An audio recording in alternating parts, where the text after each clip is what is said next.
मेरी जेठानी अपने मायके गई तो जेठ जी की देखभाल मेरे ऊपर छूट गई। हम दोनों उस रात अकेले थे घर में। तो क्या हुआ दोस्तों, मेरा नाम कीरत है, मेरी उम्र 26 साल है और फिगर की बात क्या करूं, एकदम आकर्षक, देखने में बहुत खूबसूरत हूं। मेरे अभी बच्चे नहीं हैं तो पति बाहर काम के सिलसिले में गए हुए थे। वैसे तो मैं देखने में बहुत ही खूबसूरत दिखती थी, लेकिन फिर भी मैं उतनी सजने संवरने पर ध्यान नहीं देती थी। मैं और मेरे पति, मेरे जेठ जी महेश और उनकी पत्नी कोमल के साथ हम लोग सब यहाँ कानपुर में ही रहते हैं।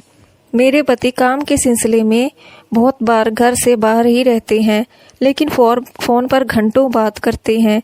दिन का तो समय तो मैं अपनी जेठानी कोमल और उनके बच्चों के साथ बिता लेती हूँ, पर रात को जल्दी नींद नहीं आती क्योंकि पति साथ नहीं होते। तो उसका क्या करूं, कभी कभी तो मन करता है कि काश मेरे पति मुझे भी अपने साथ ले जाते, क्योंकि रात को जेठ जी के कमरे से बहुत ही अजीब आवाजें आती हैं। एक बार की बात है, जब मेरी कमर में दर्द हो रहा था तो मेरे जेठ जी का बड़ा बेटा मोहित बोला, चाची जी आपकी मालिश करने की जरूरत है। तो मैं बोली, तू कर देगा मेरी मालिश। वो मान गया और उसने तेल से मालिश करनी शुरू कर दी, जिससे कि मुझे बहुत ही आराम मिल रहा था। एक दिन अचानक मेरे जेठ की पत्नी को मायके जाना पड़ा, क्योंकि उसकी माँ की तबीयत ठीक नहीं थी। उन्होंने मुझे कहा, मैं तेरे जेठ जी को फोन पर बता दूंगी सब कुछ, तू बस घर का ख्याल रखना और उनको खाना खिला देना रात में। कहकर वो बस से निकल गई। रात को मेरे जेठ जी जब घर पर आए तो मैं कुछ काम कर रही थी। उन्होंने मुझे नोटिस नहीं किया और सीधे रूम में से नहाने चले गए। कुछ देर के बाद जेठ जी की आवाज आई, कोमल जरा तौलिया देना। तब मैं समझ गई कि जेठ जी को शायद पता नहीं चला कि उनकी पत्नी कोमल मायके गई हुई है। तो मैं खुद फटाफट उनका तौलिया लेकर पहुंच गई और मैंने जैसे ही दरवाजा खटखटाया, जेठ जी ने अचानक मुझे अपनी बीबी समझकर, और मुझे ऊपर शावर से पानी गिर रहा था, मैं उनका हाथ छुड़ाने की कोशिश करने लगी थी तो मैं शावर के पानी से पूरी तरह से गीली हो गई। मुझे बहुत शर्म आ रही थी। उन्होंने जैसे ही मेरी आवाज सुनी तुरंत मुझे अपनी तरफ घुमाया और मेरा चेहरा देखा। मैं भाग कर बाहर आ गई। बाहर आते ही मेरा दिल जोर जोर से धड़कने लगा। मैंने तुरंत अपने कपड़े चेंज किए और मेज पर खाना रखकर अपने कमरे में चली गई। जेठ जी नहा कर बाहर आए और डाइनिंग टेबल के पास कोमल कोमल चिल्लाने लगे। मुझे बहुत शर्म आ रही थी। फिर मैं उनके पास गई और मैंने झुकी नजरों से बोला, दीदी अपने मायके गई हुई हैं, आप बैठिए मैं खाना लगा देती हूँ। मेरे जेठ जी बोले, ओ अच्छा, उसने फ़ोन किया था लेकिन मैं बिजी था इसलिए कॉल नहीं उठा पाया। जेठ जी कुर्सी में बैठ गए और मैंने खाना लगा दिया। मेरी नज़र उठ ही नहीं रही थी उनके सामने। तभी जेठ जी ने पूछा, तुमने खाना खाया? मैं बोली, आप खा लीजिए, मैं बाद में खा लूँगी।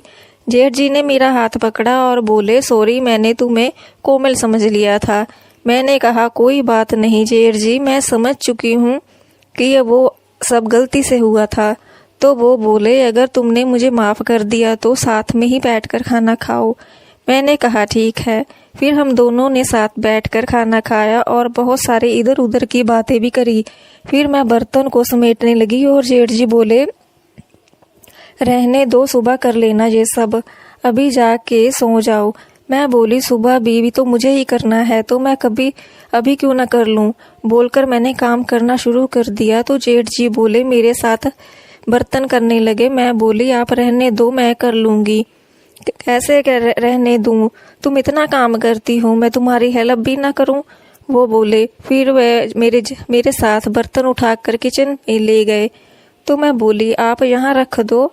मैं बर्तन धोने लगी तो वो भी साथ में धोने लग गए। मैंने कहा, आप रहने दीजिए ना। वो मेरी बात सुनकर नहीं कह रहे थे। बोले, इसी बहाने तुमसे थोड़ी बात भी हो जाएगी।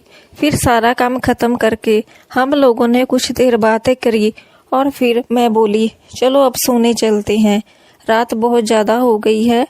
मेरा मन तो नहीं कर रहा था जाने का, पर मेरा भी दिल कर रहा था कि आज जेठ जी के साथ तो मैं अनमनी सी अपने कमरे में जाने लगी और मुझे गुड नाइट कहा। सुबह जेठ जी उठे भी नहीं थे और मैंने सारा काम खत्म करके नाश्ता बनाने लग गई। तब तक जेठ जी बाहर आए और बोले, अरे इतनी जल्दी ये सब करने की क्या ज़रूरत थी? मैंने बोला, आपको ऑफिस के लिए लेट ना हो जाए इसलिए। जेठ जी ने कहा, आज ऑफिस नहीं है, मैं तुम्हें रात में ही बताने वाला था लेकिन तुम्हें नींद आ रही थी। मैं बोली, कोई बात नहीं, आप नहा लीजिए फिर नाश्ता लगाती हूँ। जेठ जी नहा कर आए और फिर दोनों ने साथ नाश्ता किया।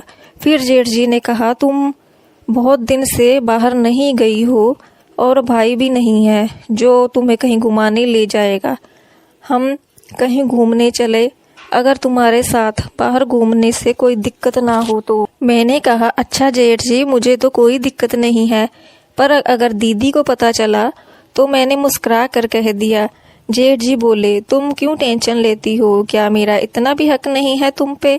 इसके बाद जेठ जी मुझे बाहर घुमाने ले गए और पिक्चर भी दिखाई और फिर होटल में भी खाना खिलाया और बहुत सारी शॉपिंग करवाई।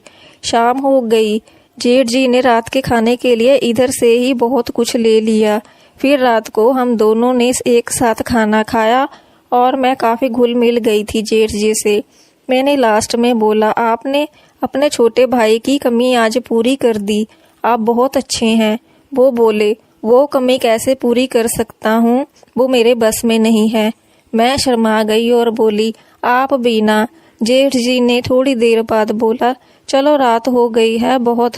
मैं उठकर अपने कमरे में जा रही थी, तब मैं नजरें झुका कर खड़ी रही और वो बोले, तुम चाहो तो आज सारी कमी भी मैं और भी ज़्यादा पानी पानी हो गई। जेठ जी सब कुछ समझ गए। मैं अब कंफ्यूज थी, अपने रूम में जाऊं या नहीं। जेठ जी सब कुछ समझ गए थे कि मैं क्या चाहती हूँ। उसके बाद हम दोनों, जब तक जेठानी जी अपने मायके से नहीं आई तब तक ये सिलसिला चलता रहा। आपको ये स्टोरी कैसी लगी कमेंट्स में ज़रूर बताएं। चैनल पर नए हैं तो चैनल को सब्सक्राइब ज़रूर करें जो आने वाली वीडियोस का नोटिफिकेशन आपके पास सबसे पहले पहुंच सके। Thank you for watching. Please like, share and subscribe.